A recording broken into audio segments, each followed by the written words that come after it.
اس کا سب سے بیسٹ ہے کہ اگر پولیس ان کے ساتھ انویسٹیگیشن میں کوآپریٹ نہیں کر رہی تو وہ فوراً DIG جو انویسٹیگیشن ہے ان کو اپروچ کریں.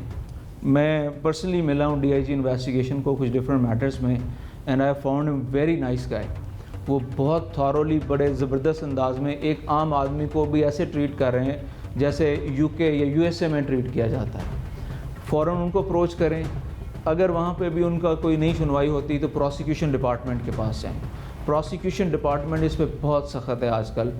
فرحات صاحب ہیں جو کہ ہمارے پروسیکیوٹر جنرل پنجاب ہیں، وہ بڑے ایکٹیولی ان چیزوں کو کر رہے ہیں. اب اگر آپ اکیوز یا کمپلیننٹ بیٹھا رہے گھر میں کہ پولیس خود سے یہ سارا کام کرے گی تو یہ تھوڑا ڈیفیکلٹ ہو جاتا ہے. آپ کو خود سے ایکٹیولی انوالو ہو کے یہ ساری چیزیں کرنی پڑتی ہیں. پھر دیکھنا ہے کہ فائر آرم جس سے وہ فائر ہوا، کیونکہ CCTV فوٹیج تو آ گئی ہے.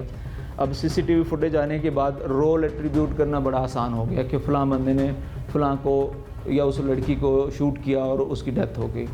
اب جو باقی لوگوں کے نام ڈالے ہیں وہ چونکہ سیکشن 34 ساتھ میں انہوں نے چارج کیا کہ وہ ہوتی ہے کامن انٹینشن باقی لوگوں کی.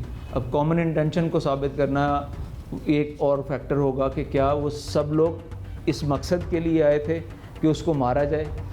پھر یہ دیکھنا ہوگا کہ کیا وہ لڑکی ان کی ہی تھی، صدیق وغیرہ کی، وہ جو کمپلیننٹ ہے، یا وہ ویسے کہیں کسی دوسرے گھر کی لڑکی تھی اور وہ وہاں کھڑی جو ہے صرف دیکھنے آئی کہ یہ کیا شور شرابہ ہو رہا ہے.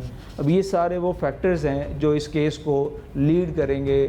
اب یہ سارا کام انویسٹیگیشن کا کام ہے. انویسٹیگیٹر ٹرینڈ نہیں ہے. انویسٹیگیٹر تو ٹرین ہونا چاہیے. اسپیشل ڈپارٹمنٹ بنایا اس لیے گیا تھا کہ انویسٹیگیٹر کو ٹرین کریں.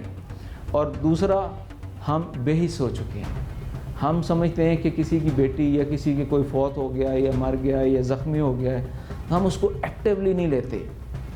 ہم تو دنیا یہ دیکھتی ہے کہ اگر فائر بھی ہو گیا ہے کسی محلے میں کسی جگہ پہ تو فوراً سے ایجنسیز اکٹھی ہو جاتی ہیں. میں آپ کو ہسٹری کی اگزامپل دیتا ہوں. حجاج بن یوسف ایک بہت بڑا کریکٹر تھا اسلامک ہسٹری کا. حجاج بن یوسف کو گورنر بنا کے بھیجا گیا کوفہ کا. کوفہ میں بہت زیادہ اسی طرح سے کرائم تھا. اس نے ایک میٹنگ کال کی. سب کی میٹنگ میں اس نے ہیڈز بنا دی، جیسے ہمارے ٹرائبل ہیڈز ہوتے ہیں یا ہمارا لمبردار ہوتا ہے، یا ہم آج کے دور میں ہم SHO کر لیتے ہیں. اگر DIG یا IG صاحب آج ہی حکم دے دیں کہ جس ایریے میں اوفینس ہوگا وہاں کا SHO ذمہ دار ہوگا، اس کو بھی ساتھ اتنی ہی سزا ملے گی. اس نے کہا جی جس آپ کے ایریے میں کرائم ہوگا، آپ سارے بیٹھے ہیں، جس کے ایریے میں کرائم ہوگا اس کی گردن کٹ جائے گی.